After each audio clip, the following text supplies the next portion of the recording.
What else did I want to say?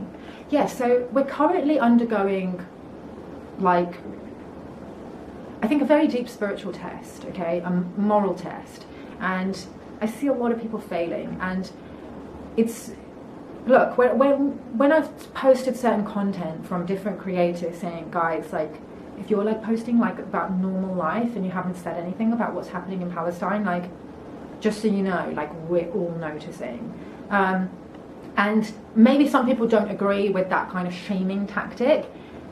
For me, I don't see that as a shaming tactic, okay? And I'm going to explain why. Firstly, I think for those people, it's more just like an expression of releasing their frustrations that they have towards people's collective apathy and silence. And I understand not everybody's a person who posts on social media. Not everybody's a content creator. Not everybody's a journalist. Not everybody has to be out there speaking if they're not a person that creates content, okay? But if you are a content creator and you haven't said anything yet, like, we are all noticing. It's just a statement of fact, and we've been having multiple conversations within the community of people that are speaking up or are sharing content or are doing whatever they can. And yes, a lot of people are very frustrated, and they're like, what can we do other than post? You know, like, I know posting doesn't really help.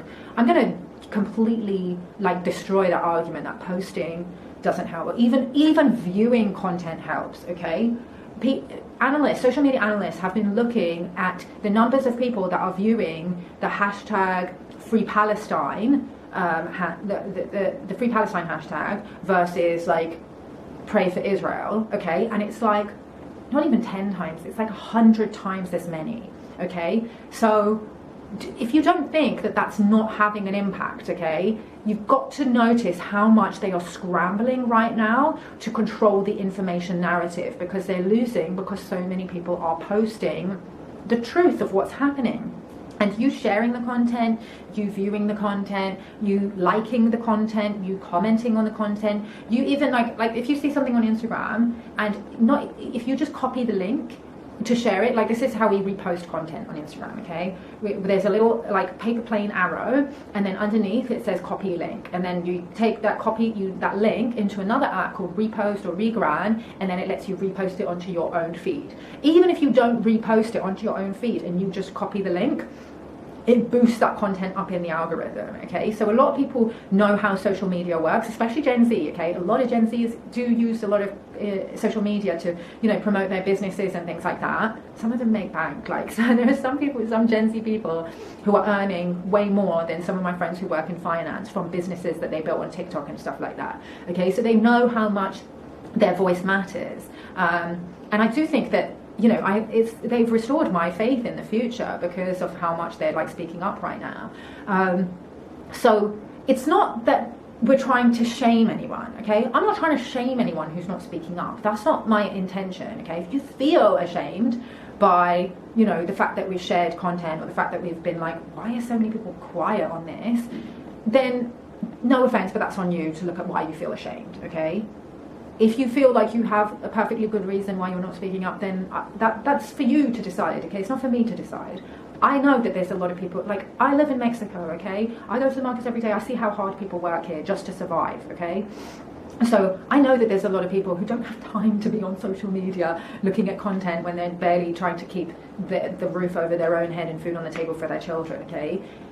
We're talking about influencers and like content creators and people in the spiritual community that are producing content all the time that have not said anything, or the things that they have said are completely tone deaf, which is, I think maybe not saying anything is probably better, but I don't know, like, I appreciate that people have tried to say something, but they've shown themselves to be insanely ignorant of what's actually going on with the things that they've said, like this whole like both sides narrative and there's divide and conquer, there's just to keep people fighting amongst themselves. And it's just like, there's a genocide going on right now. Like, we're not this is not about divide and conquer. This is about genocide and stealing resources. Like, if you want to be like, which are you on the side of the people that are actually committing the genocide and stealing the resources? Because that's the only way in which a divide and conquer narrative is permissible, because there's just no justification for being on their side. But obviously, yes, there are some people that are on that side, okay? They're genocidal lunatics and they're racist. Like, that's the wrong side to be on. I'm sorry, but it just is. Like, I find it insane that I even need to say this because it's so plainly obvious. But yeah, I guess maybe that's why some people haven't said anything, because if they did, then they would show themselves to be on the wrong side, and they know that history it's not going to look too favorably on that. So for their own protection, they're keeping quiet, which I think is probably a good idea. But we know that.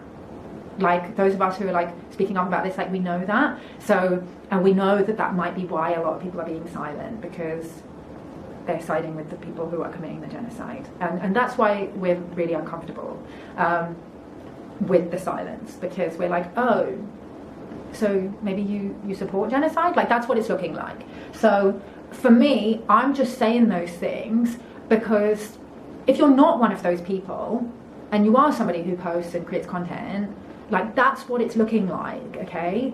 And I care about people that are on the right side of history. I care about people that are on the side of humanity. I care, like, as humanity, I believe we're all brothers and sisters. I don't care what race, what religion, what identity, what nationality you are. If you care about humanity, if you care about the earth, if you care about future generations, you are my people, okay? And I care about how you look to everyone. So this is why I'm saying that. Like, I'm just letting you know, like, this is how you're looking, and it's going to be really embarrassing for you when, like, there was this quote that somebody made. Her name's Dahlia. She said this in a podcast that I was listening to today.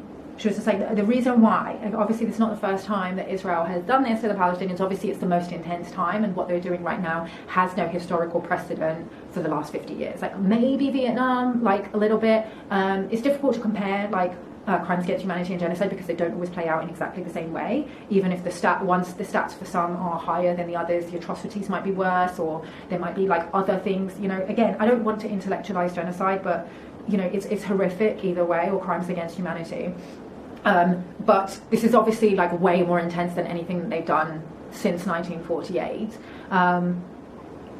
And yeah, it's different this time because we have social media and because we're so connected as a global community. So, you know, there's been a lot of Palestinian journalists on the ground who have been able to tell their own stories and who have been able to show firsthand what's going on. And a lot of people, particularly younger people, have been consuming that content and have been consuming content of individual content creators, okay, because they trust them more than the mainstream corporate media. Like, we can clearly see the bias and the colonial mindset of the mainstream corporate media, because we know that they're all propaganda arms for the deep state. Like, we're not that stupid.